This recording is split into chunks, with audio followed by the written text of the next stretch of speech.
Da erisina. Teve grande destaque, né, no jornal nesses dias, a liberação da erisina, mas a gente já fala de erisina há uns 3 anos, só que a ação dela no tecido adiposo. Os pesquisadores tiveram uma grande felicidade, né, em especular que talvez fosse um agente que tivesse algum efeito sobre o sistema nervoso central também. Bem bacana.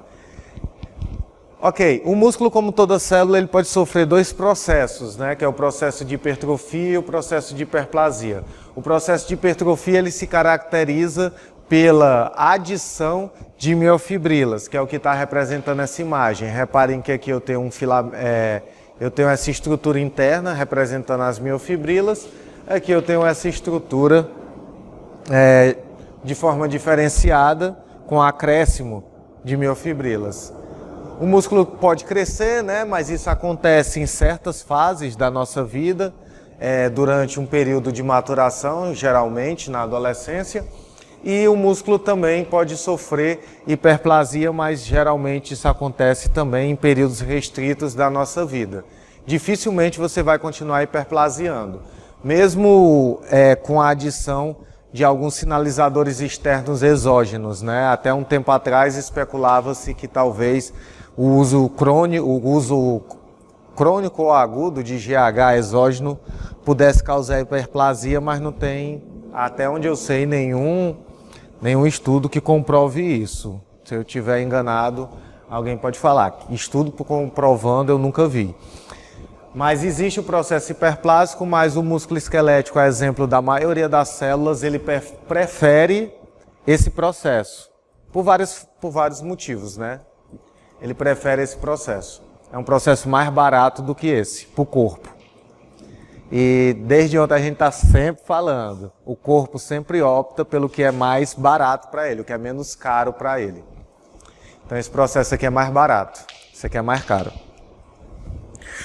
Tem vários fatores que interferem na hipertrofia, né? Essa aqui é uma imagem clássica que tem no McArdley. Então, esses fatores se associam entre si e esses fatores isoladamente também contribuem para o aumento da massa muscular. Então, fatores como a genética, que está aqui em destaque. Por que está em destaque a genética? Porque você tem um teto. Você tem um teto. E esse teto, quando é atingido, por mais que você mude alguns fatores externos, você não vai passar desse teto. Existe um teto. Você chega a tal tamanho. Quando você chega num nível de competitividade, onde todo mundo faz a mesma coisa, o que decide é a genética. Todo mundo tem o melhor treinamento possível, isso eu falo a nível individual, porque o melhor treinamento possível meu talvez não seja o melhor treinamento possível para um de vocês. Isso tem um nível individual, embora siga um certo raciocínio que engloba várias características, mas nesse nível alto de performance o que pode acabar decidindo é isso aqui. Eu tenho um tipo de atividade física que influencia também. Se o seu objetivo é a hipertrofia, existem atividades que são mais indicadas para a hipertrofia. Eu tenho um estado nutricional que influencia. Seu objetivo, um estado hipertrófico, existem alimentos, existem condições, principalmente nutricionais, que permitem melhor esse estado do que outras condições. Os atletas de fisiculturismo, por exemplo, eles fazem num período mais próximo da competição, geralmente uma variação de uma dieta restrita em carboidrato. Existem várias dietas que restringem carboidrato e eles utilizam algumas dessas dietas. Fica difícil ganhar massa muscular nesse período. É um período que ele sabe que vai perder, junto com a gordura que ele está tentando tirar, ele vai perder massa muscular também. Então, o estado nutricional anterior também contribui para isso. O estado nutricional durante certos períodos contribuem para isso. Influências endócrinas influenciam muito na massa muscular. Fatores ambientais, já dou um destaque nisso aqui. E, como a gente mostrou ontem, a ativação do sistema nervoso.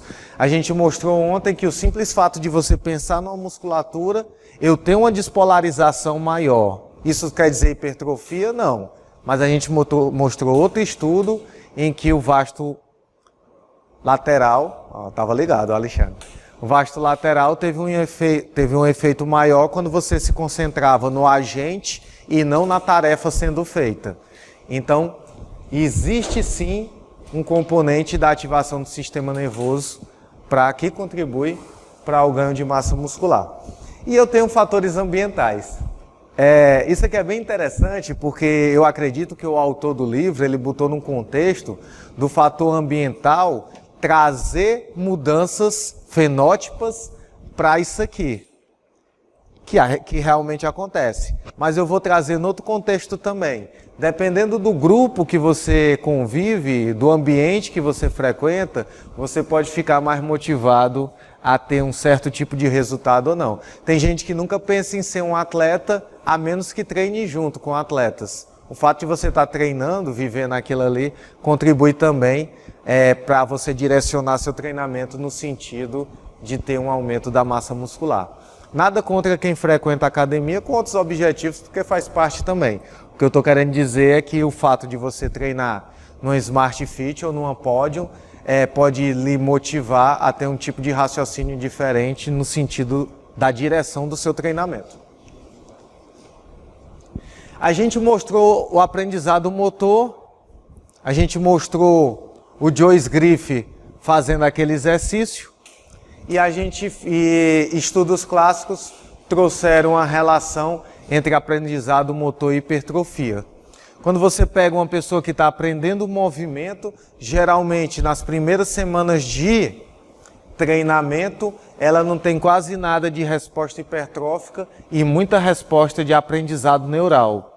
Que era o que eu estava mostrando lá. Provavelmente o ganho em termos de quilagem, em termos de força que você tem, vou botar forças entre aspas, são resultados mais de um aprendizado motor do que de um ganho hipertrófico. Esse aprendizado motor vai diminuindo durante o passar das semanas. Isso quer dizer que eu não aprendo mais? Não. Isso quer dizer que aquela tarefa que você fazia aqui não é mais necessário que você continue no processo de aprendizado. Você forma um engrama, que foi o que eu mostrei também ontem.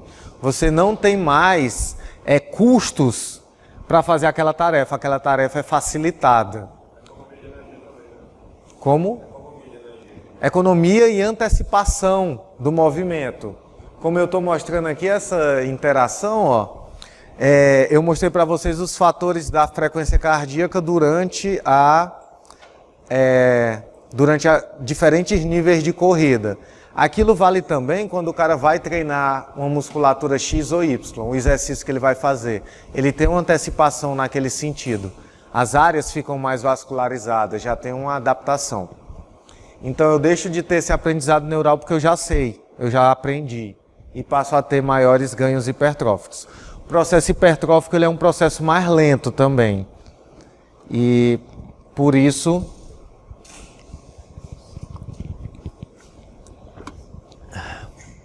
ele não está tão associado ao ganho neural. Em compensação, a gente mostrou também que quanto mais treinado, menos treinável. Então, se esse gráfico continuasse, a adição de exercícios novos talvez associasse o aprendizado neural a alguma resposta hipertrófica. Mas, como a maioria dos estudos, esse aqui teve a limitação de ser de cerca de 3 meses, né? E com iniciantes. Com iniciantes e durante cerca de 10 semanas você tem essa resposta aqui. Existem estudos clássicos com a fisiologia, né, com a hipertrofia.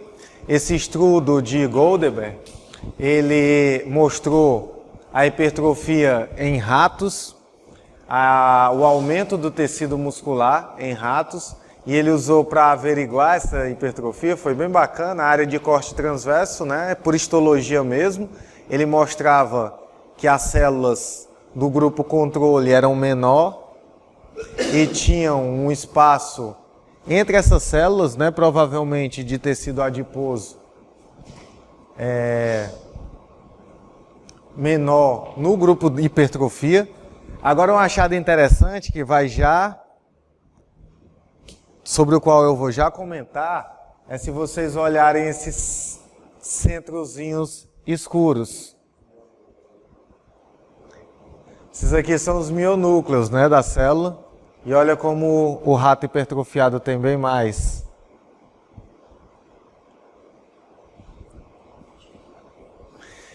A intervenção aqui, pessoal, esteira. Botou o rato para andar na esteira e o outro grupo era um controle, que não fazia atividade nenhuma. É por isso que eu falo que é muito difícil você definir intensidade de exercício. Um exercício que é predominantemente aeróbico, para um grupo que não fazia nada, teve resposta hipertrófica. Eles não faziam nada.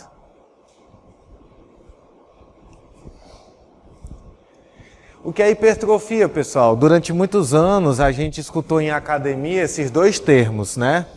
Pessoal, vamos fazer 4 de 8 para ter a hipertrofia actomiosídica, né? A hipertrofia das miofibrilas. Quando o cara quer definir, ele faz 4 de 20 e vai ter hipertrofia sarcoplasmática. Esse estudo desse russo, né, de nome complicado, Zatsiorsky, em 1995, ele levantou uma questão. Ele perguntou: existe hipertrofia sarcoplasmática? Existe hipertrofia sarcoplasmática? Primeiro vamos pensar no termo. O que é sarcoplasma? O que é sarcoplasma? É um envoltório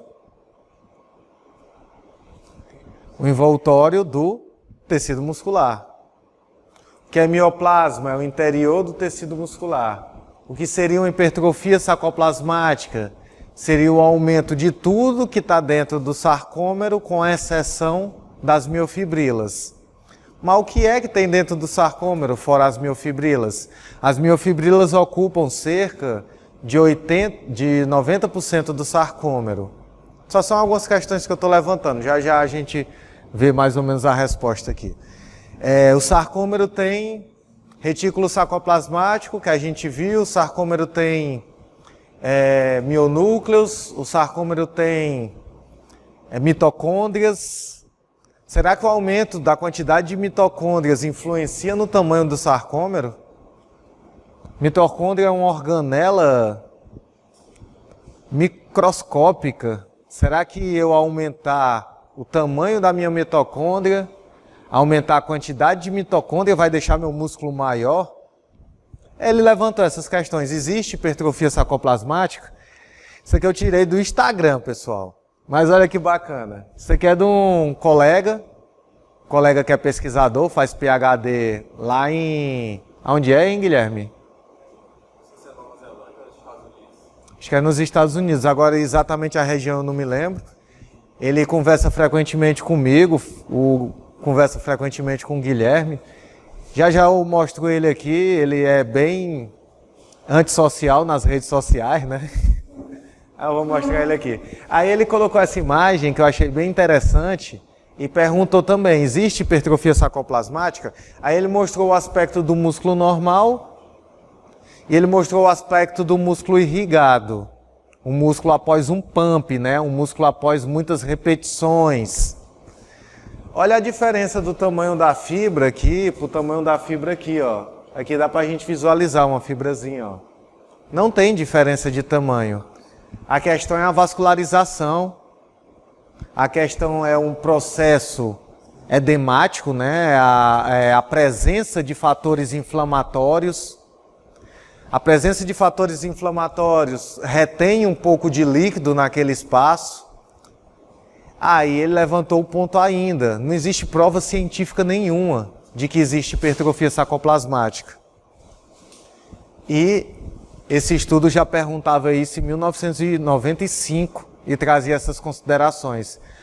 Me parece, e faz todo sentido do ponto de vista fisiológico, que 20, 30, 40 repetições possa ter um efeito hipertrófico sim, mas na actina e miosina também, não no resto do sarcoplasma. O que é hipertrofia? Essas são duas definições, né? É um processo de remodelamento onde ocorre o aumento da massa muscular esquelética. Outra definição é o aumento da área de secção transversa do músculo, que envolve a biossíntese de novas estruturas envolvidas na contração muscular. Quais são as estruturas envolvidas na contração muscular que podem ser neobiosintetizadas? As miofibrilas. Certo? E aqui tem uma imagem de uma hipertrofia respeitando a mesma escala. Pessoal, antes de começar a falar das teorias da hipertrofia, eu vou dizer para vocês que eu não vou dizer o que é hipertrofia, não. Eu vou mostrar alguns processos que talvez estejam envolvidos na hipertrofia. Eu vou mostrar algumas teorias novas que estão envolvidas na hipertrofia. Mas qualquer pessoa que disser para vocês que vai definir o que é hipertrofia, ou está mentindo, ou não sabe o que é a hipertrofia mesmo. Porque muita gente diz que hipertrofia é causa e efeito. Às vezes eu converso com o pessoal que é marombeiro mesmo, aí eu falo isso, é muito difícil definir hipertrofia. O cara, não, hipertrofia é quando o cara faz tal coisa, aí ele me fala uma causa e diz o efeito de ficar grande. Mas eu não estou falando disso. Estou falando dos processos que estão envolvidos na hipertrofia. Até dizer que hipertrofia é síntese proteica é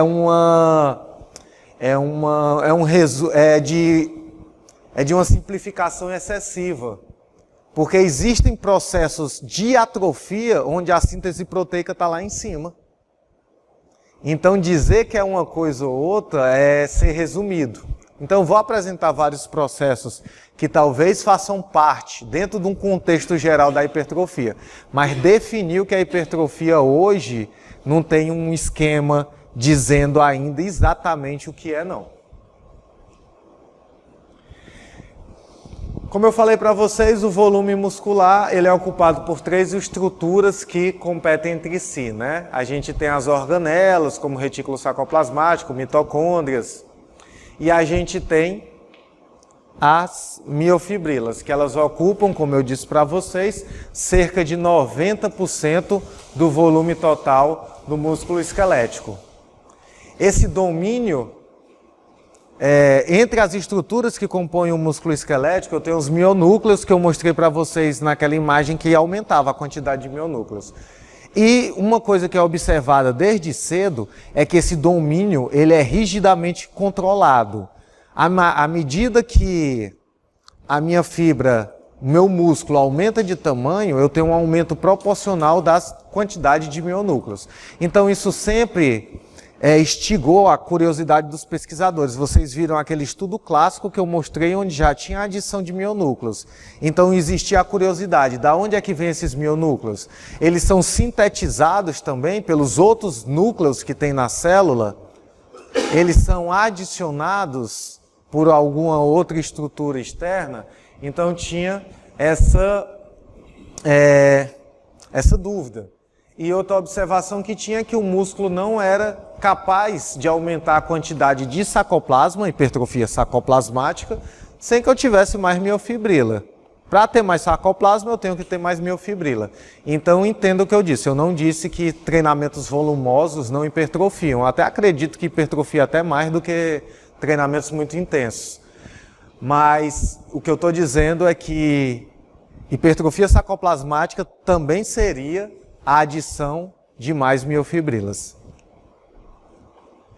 Cada núcleo parece ser responsável por um determinado volume de sarcoplasma. Eu tenho uma estrutura e à medida que essa estrutura aumenta, proporcionalmente eu tenho uma adição de mionúcleos para atender um espaço proporcional à estrutura anterior. Essa proporção é mantida constante com a hipertrofia. Então, aos olhos dos pesquisadores, parece que para haver hipertrofia é necessário primeiro a adição de mionúcleos na célula. Ou, posteriormente, essa adição de mionúcleos. A adição desses mionúcleos já me diz muita coisa. Se eu preciso de miofibrilas, quem produz essa miofibrila são os núcleos. Então, eu tendo mais núcleos, consequentemente, eu tenho a possibilidade de ter mais miofibrilas. Então era isso aqui que eu estava falando, pessoal. Ó. Parece que cada núcleo atende uma área, como se ele fosse o gerente dessa área. Ele é responsável por essa área e isso meio que explica por que a célula muscular ela é polinucleada. Ela é uma macrocélula, ela é muito maior do que as outras células. Então ela precisa de mais núcleo para produzir o tanto de proteína que aquela célula precisa. Quando essa célula aumenta de tamanho, eu começo a ter mais gerentes também nessa célula, de forma mais ou menos proporcional. Essa área aqui é equivalente a essa área aqui, certo? Então, para que haja hipertrofia, eu pareço ter um agente externo, que agora a gente vai começar a falar, que são as células satélites, que parecem doar esse mionúcleo para a célula muscular. Para tentar responder essa pergunta, foi feito um estudo. Esse aqui é um estudo clássico, esse estudo foi produzido em 2009. Esse estudo trouxe várias respostas, trouxe algumas dúvidas também. Esse estudo foi feito com ratinhos. A gente agora tem no nosso laboratório essa escadinha, que é um jeito de fazer o rato treinar exercícios de força, né? Você vai acrescentando uma carga proporcional ao peso do animal. Então você calcula um RM do animal, né? A carga que ele não consegue subir, calcula o percentual da carga.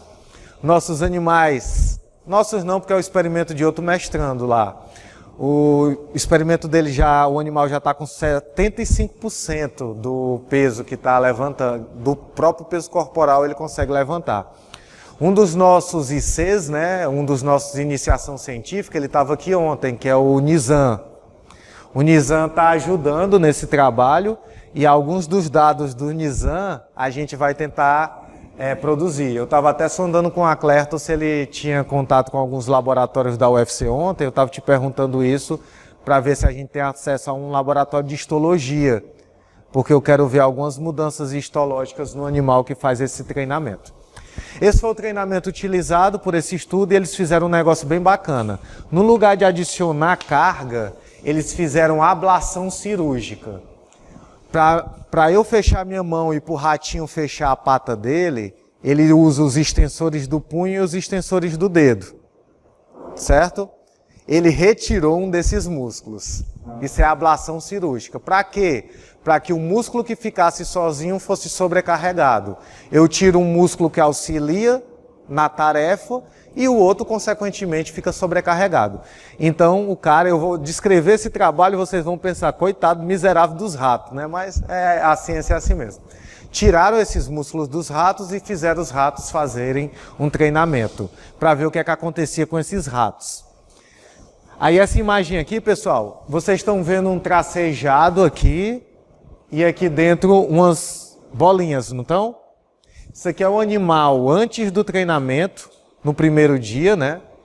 Daqui para cá é a área de secção transversa do animal, do músculo do animal. Essa distância aqui, ó, daqui aqui para cima. Esses pontozinhos aqui são a quantidade de mionúcleos que tinha no animal. Aí olha que bacana, depois da ablação cirúrgica, período de recuperação, que o animal começou a treinar, em 8 dias, a área de secção transversa, que é o pontilhado, continua do mesmo tamanho e olha o tanto de mionúcleos que ele tem. Após 21 dias, a quantidade de mionúcleos continua a mesma que tem aqui, mas a área de secção transversa aumentou. Esse dado aqui já traz uma primeira resposta. Aumenta a área primeiro e os mionúcleos são gerados, ou eu tenho os mionúcleos primeiro e a área aumenta? Esse trabalho me mostra que eu tenho os mionúcleos primeiro e depois a área aumenta. É a mesma coisa que está mostrando essa imagem. Essa imagem é uma interpretação, esse gráfico, desculpa, é uma interpretação dessa imagem. Aqui pontilhado eu tenho a quantidade de mionúcleos, aqui tracejado eu tenho a área de secção transversa. Então reparem ó, que em 8 dias eu tenho uma quantidade gigante de mionúcleos e minha área de secção transversa está igual. Isso aqui para isso aqui. E após 20, 21 dias, a minha área de secção transversa começa a crescer.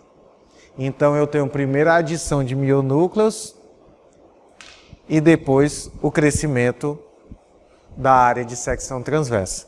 Então parece que antes da hipertrofia, essa aqui foi a primeira hipótese, né, relacionada à hipertrofia.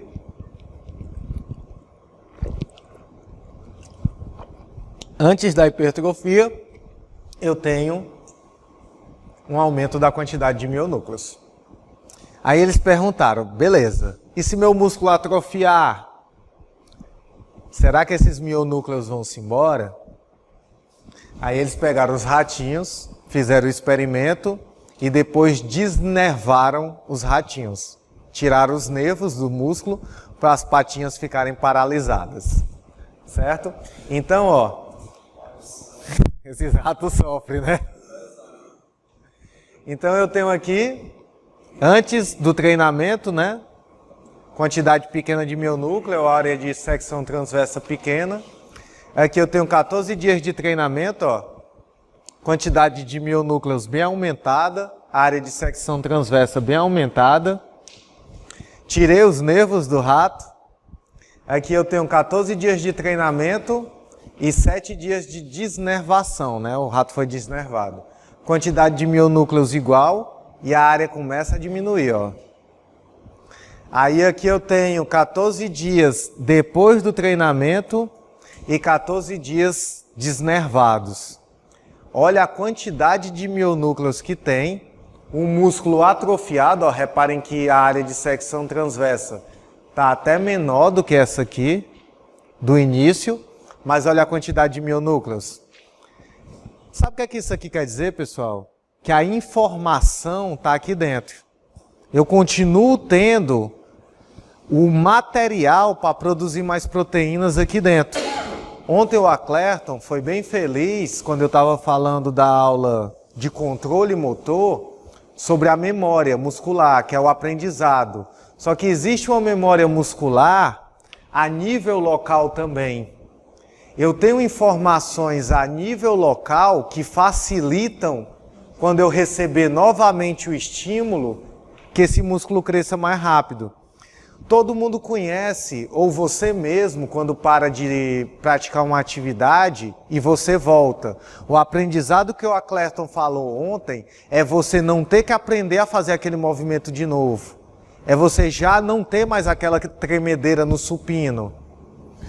O aprendizado que eu estou mostrando agora é seu músculo responder rapidamente àquilo. Poxa, o cara voltou a treinar um mês, já está grande de novo, por quê? Porque ele tem mionúcleos que têm aquela informação. Ele tem mionúcleos que podem sintetizar aquela proteína mais fácil. Ele já tem aquela informação ali. Só uma parte que eu esqueci de falar ontem, em relação à memória, que é bem interessante. Você forma uma memória em certos períodos da sua vida, né? Então, por exemplo, eu já fui jogador de futsal. Eu já joguei no Banford. Acho que ninguém nem conhece aqui, tirando o Alexandre. Eu já fui jogador do Banford. E a informação que eu tenho para fazer certos dribles, ela está guardada na forma de engrama. Só que se eu for jogar hoje, eu não consigo fazer, porque eu peso 30 quilos a mais. Mas eu tento fazer. E é assim que o cabo se machuca, porque ele tem a informação, ele sabe o gesto motor para fazer aquilo, mas o corpo dele mudou total. A nível local é isso aqui. Esse estudo também trouxe um questionamento, que tem no final do trabalho, nas conclusões, ele faz um questionamento. Daqui a pouco a gente vai ver que vários fatores permitem essa adição de mionúcleos. E ele fez um questionamento. O cara que toma doping, o cara que toma algum anabolizante exógeno, ele deixa de ser dopado quando ele diminui a quantidade desse agente dentro do corpo? Teoricamente, pelo que o dado do trabalho dele está dizendo, não. Porque se esse agente facilita a criação de uma memória, facilita a adição de mionúcleo, ele está com a informação ali. Será que ele deixa de ser dopado? Foi um questionamento que o autor desse trabalho fez. Aqui só para ilustrar, pessoal, ó, a cargazinha do animal, né? Mas como eu disse, nesse trabalho ele usa a ablação cirúrgica. Ele não usa a adição de cargas. Aqui, para exemplificar melhor, a área de secção transversa são esses pontinhos em linha, né? Talvez não estivesse dando para visualizar bem. E por dentro os mionúcleos. Então, pessoal, essa adição de mionúcleos... Ah, tá. É só voltar aqui para trazer um detalhe. Esse trabalho também trouxe outra consideração. Existia a dúvida se esse mionúcleo ele era acrescido por um agente externo ou se ele era sintetizado, né? Então, no período de desnervação, eu tenho uma quantidade equivalente de mionúcleos do que nesse período, só que um pouquinho menor. Sem diferença significativa, mas sempre um pouquinho menor. Esse um pouquinho menor, os autores atribuem a degradação, ubiquitinação dos mionúcleos que foram sintetizados pela própria fibra. O que ela produziu para compensar esse aumento do tecido, ela própria degrada. Mas então ele teve outra grande conclusão, que provavelmente esses mionúcleos que não foram degradados, eles vêm de outro lugar. Então era outra parte do trabalho que eu tinha esquecido de considerar. Esses mionúcleos viriam de uma célula tronco, que no tecido esquelético é chamado de célula satélite. Entre a membrana da célula muscular e a lâmina basal da célula muscular, existiria uma estrutura chamada de célula satélite. Essa célula satélite parece que se incorpora em alguns estados à fibra muscular e libera esse núcleo, esse mionúcleo. Vários fatores influenciariam tanto na mobilização, como proliferação, como na doação desses mionúcleos e dessa célula satélite. Entre esses fatores, a presença de IGF, os níveis de GH, os níveis de testosterona, estimulariam esse processo. Outro indício da literatura é que o treino de força parece estimular os motoneurônios na própria junção neuromuscular a liberar alguns fatores que fazem com que essa célula se prolifere. E eu estou usando alguns termos como ativação, proliferação, que a gente vai mostrar daqui a pouco. Então aqui só para ilustrar, ó, a célula satélite ela estaria entre a membrana basal e a membrana plasmática da fibra muscular. O processo de proliferação é quando ela se multiplica. Ela ainda passa por um processo de diferenciação que deixa ela específica para cumprir o papel dela no tecido muscular. Então tem três processos, ó. Eu tenho a ativação dessa célula satélite que está quiescente, ela está adormecida, ela está sem função. Eu tenho um processo de proliferação que faz com que ela se multiplique. E eu tenho um processo de diferenciação que faz com que ela adquira características daquela fibra que ela vai atender. E isso aqui é um esquema simplificado, que mostra mais ou menos o que é que acontece. Ó. Eu tenho uma célula quiescente aqui, a minha fibra sofre um microtrauma. Esse microtrauma é resultado de contrações vigorosas, e aí entra aquela característica que eu disse da fibra do tipo 1 para vocês, dela estar sempre ativa. Se vocês se lembram bem, eu mostrei que a fibra de tipo 1 tem uma proliferação maior do que a fibra de tipo 2. Por quê? Porque a fibra de tipo 2 ela tem uma estrutura para aguentar grandes cargas. ela já é maior do que a fibra do tipo 1 e ela fadiga rápido, enquanto a fibra do tipo 1 fica ativa durante mais tempo. Não estou dizendo que na fibra do tipo 2 não tem célula satélite, só tem uma quantidade menor do que na fibra do tipo 1. Então eu tenho um microtrauma, eu tenho uma ativação dessa célula que estava quiescente, eu tenho a proliferação dessa célula. Aqui eu tenho uma célula danificada, né, ilustrativa, depois a gente mostra uma imagem real dessa célula danificada. A célula satélite se mobiliza do local que ela está até a área danificada, ela sofre uma quimiotaxia com essa área danificada. O que é quimiotaxia? Ela doa a sua estrutura plasmática para recompor aquela parte que está danificada, né? Ela se funde com a miofibra danificada. Eu tive a oportunidade de falar sobre hipertrofia em Quixadá, na Unicatólica, e coincidentemente a palestra anterior tinha sido de um fisioterapeuta. Ele mostrou essa mesma imagem, só que dando atenção para o processo de hiperplasia. Porque na visão dele era o tecido danificado, já sem função, né? E na minha visão, a reestruturação numa forma mais forte do tecido. Porque isso aqui pode acontecer também, pessoal.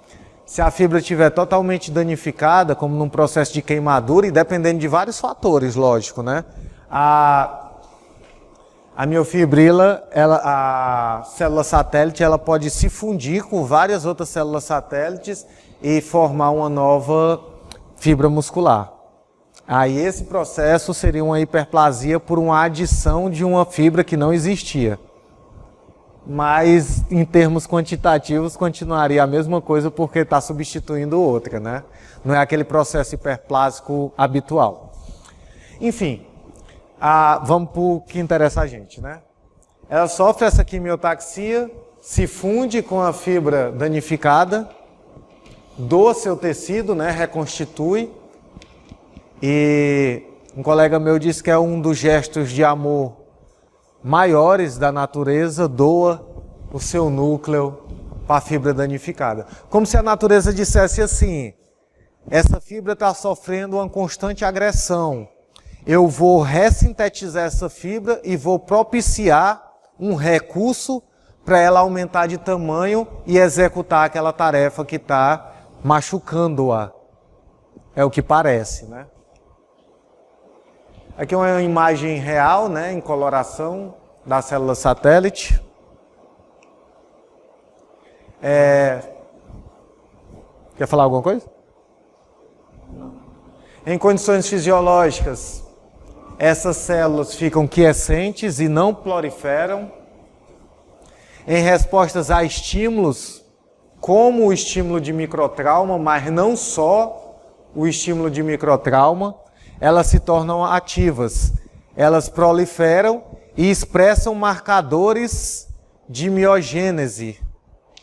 Miogênese, miomúsculo, gênese e criação, que são os mioblastos. E os mioblastos tanto são responsáveis, que é ela já diferenciada, né, que eu mostrei para vocês, tanto são responsáveis pela síntese de uma nova fibra, como podem ser responsáveis primordialmente pelo processo de regeneração muscular.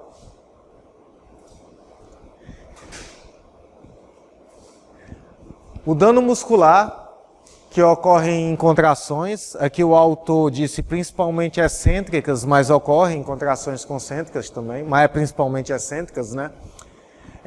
Ativa essas células, promove a proliferação, a diferenciação, e essas células, consequentemente, levam àquele aumento da área de secção transversa. Olha que detalhe importante. Alguns macrófagos que respondem aos estímulos inflamatórios são necessários para que ocorra a ativação dessas células satélites. Eu mostrei para vocês que tem 3 processos, né? Ativação, diferenciação e... qual é o último? Ativação, proliferação e diferenciação.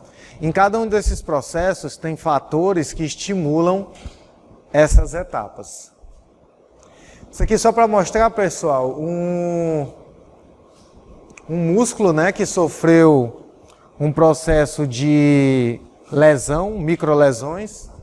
Aqui eu tenho uma estrutura, se eu não me engano, esse trabalho foi feito com triatletas. Aqui eu tenho um músculo íntegro. Aqui eu tenho um músculo com microtraumas. Aqui é o mesmo músculo, só que na mesma escala desse aqui, ó. Reparem que aqui a escala está de 1 e aqui está de 2. E aqui a gente vê a organização das fibras e as lesões nas fibras, né? E o acúmulo edemático. E aqui a gente vê a fibra íntegra. Aquilo ali é um processo de microtrauma. E aqui, aquela mesma imagem, só que associando alguns fatores que influenciam cada fase. Então eu tenho um microtrauma, eu tenho fatores que permitem que minha célula fique adormecida. Entre esses fatores tem a miostatina, por exemplo. Ela inibe a ativação e proliferação da célula satélite. Por quê? Porque meu músculo tem que ter um controle para que ele não tenha um tamanho excessivo, nem uma produção excessiva. Nosso músculo é extremamente econômico. Então eu tenho um microtrauma, eu tenho vários fatores de regulação miogênica, ó. Fatores como o IGF e a interleucina 6, elas ativam e fazem a proliferação das células satélites. A gente daqui a pouco, quando falar do músculo endócrino, a gente vai falar sobre a interleucina 6. O pessoal da nutrição é bem íntimo, né, da interleucina 6, sabe que ela é um fator que é liberado pelo adipócito também. Eu tenho outros fatores que contribuem para a diferenciação da célula satélite. Entre esses fatores de diferenciação, a gente também tem o IGF. O IGF também contribui para a diferenciação dessas células. A gente tem fatores que bloqueiam essa diferenciação. E aqui a mesma imagem, né, mostrando a adesão, né? Eu acho bacana que aqui mostra o processo, né, o músculo danificado. Aí mostra a fusão das células satélites, regeneração da miofibrila. Então tem vários fatores externos que controlam esse movimento das células satélites. Só para ilustrar, pessoal, a etapa, né, quiescente, ativada, se proliferando e diferenciando.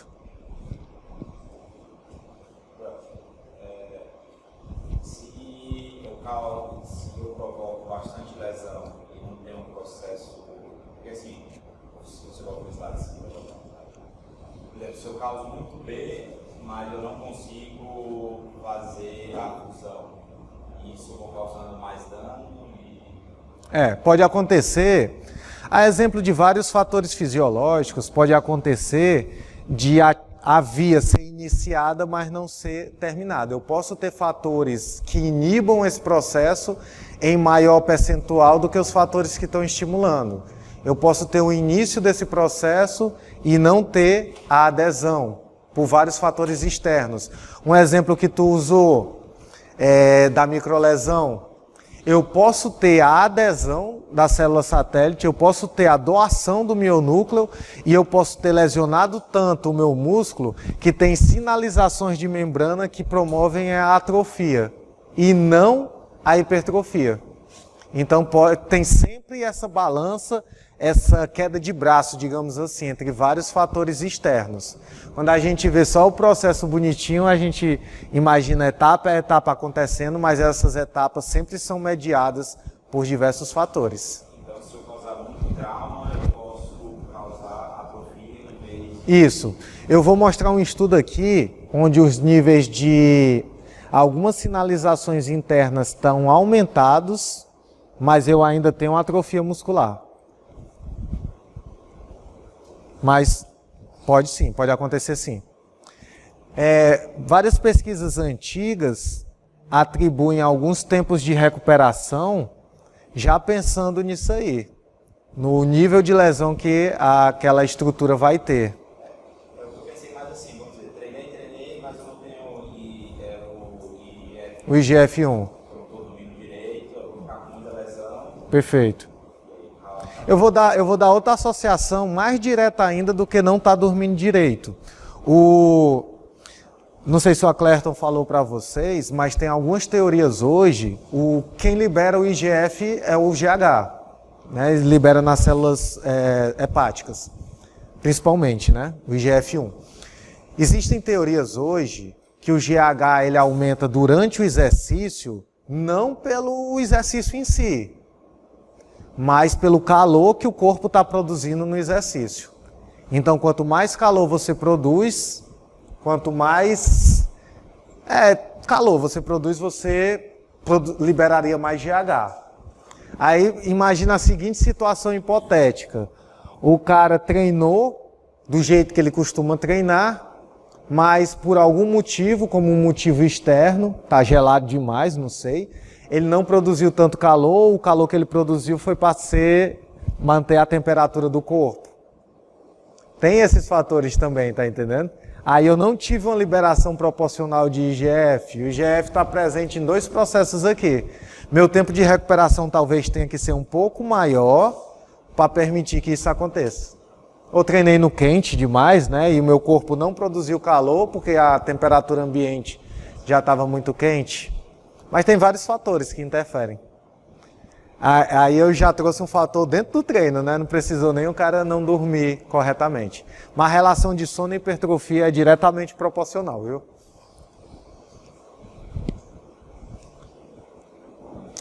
Aí, outra questão que tu podia ter trazido. O Elton, meu professor, eu saí do meu primeiro dia de treino tão quebrado que ele disse para eu tomar um anti-inflamatório. Olha o que é que esse estudo mostra. Ó. Doses grandes, né, de anti-inflamatório comprometem a hipertrofia, a adaptação hipertrófica. Aqui tem alguns fatores que eu vou mostrar depois, mas tem um fator que depois vocês vão entender. Falando simplesmente da massa muscular, a gente tem um grupo que fez o treinamento exaustivo, teve as microlesões e teve esse resultado, ó, em termos de aumento da massa muscular. E esse grupo aqui fez o mesmo treinamento, mas tomou um anti-inflamatório pós-treino. Olha o resultado, a diferença. Ó. Diferença significativa entre o grupo. Esse aqui teve um resultado menor, simplesmente porque tomou um anti-inflamatório. Se ele tomou um anti-inflamatório, ele pode ter bloqueado alguns fatores que fazem a ativação e proliferação da célula satélite. Simplesmente pelo uso de um anti-inflamatório. O pior é que isso tem que ser bem dosado. Tem gente que o nível de inflamação no treino, em virtude de fatores anteriores, como o cara ser destreinado, ou pior, o cara tá destreinado, mas o cara sabe treinar, é pior.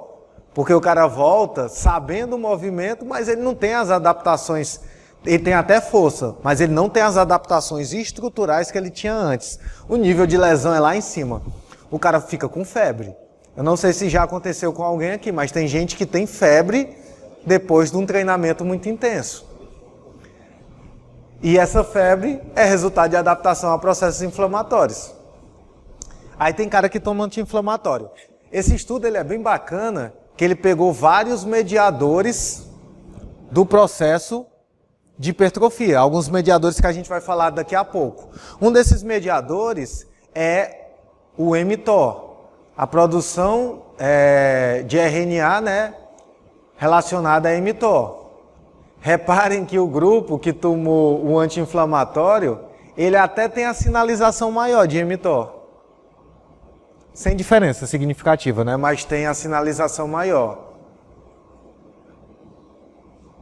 Quando eu vou para o fator mesmo transcricional, que é a P70S6K, ele tem diferença significativa. com o grupo que tomou anti-inflamatório tendo maior sinalização. É por isso que eu falo, pessoal, que hipertrofia não é um fato isolado.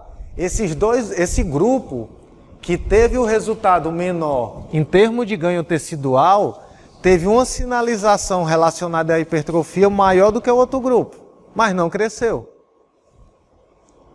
E se eu for olhar o outro lado, a atrofia, pelo menos isso aqui inibe a atrofia, já que eu estou tomando um anti-inflamatório, aqui ele pega dois fatores de atrofia, né, que é o MUF1 e o atrogin, os dois com efeitos significativos. Eu tenho uma diminuição da atrofia no grupo que toma o anti-inflamatório nos dois casos, ó. E mesmo assim ele não ganhou tecido muscular. Ele teve uma diminuição das vias que sinalizam para a atrofia, ele teve um aumento das vias que sinalizam